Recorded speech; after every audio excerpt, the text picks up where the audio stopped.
Tu es jeune, tu es en affaires, tu te demandes pourquoi tu as besoin d'une assurance vie.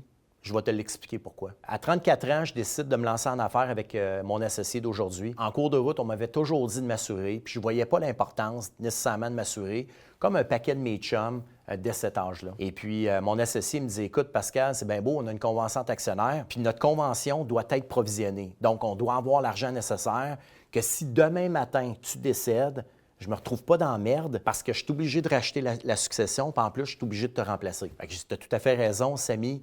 Ce que je vais faire, je vais vérifier mes besoins d'assurance. Je vais m'assurer, c'est une pinotte, puis je vais passer ça, c'est sûr, je suis en très bonne santé. Là, à ce moment-là, ça fait 15 ans, j'ai 35 ans. Effectivement, je suis en hyper santé. Je joue au hockey 4 fois par semaine, je m'entraîne, la vie est belle, tout est devant moi. Un 8 juin de cette année-là, je reçois un courriel d'un tarificateur. Comme je suis dans le domaine, comme je peux vendre de l'assurance vie, bien, je me suis auto-assuré, donc c'est moi qui recevais les réponses du tarificateur.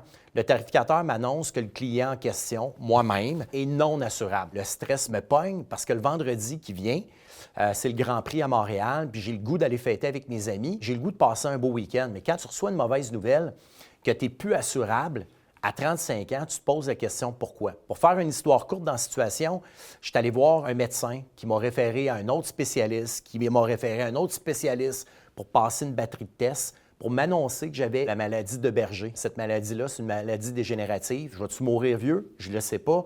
Mais ce qui est malheureux dans cette histoire-là, c'est qu'à cet âge-là, je ne pouvais plus m'assurer à l'âge de 35 ans. Fait que ma vie n'est pas finie à 35 ans, j'ai beaucoup de temps devant moi, mais apprendre aussi jeune, savoir qu'on est plus assurable, ça peut devenir une problématique, autant pour nous que pour nos héritiers dans le futur.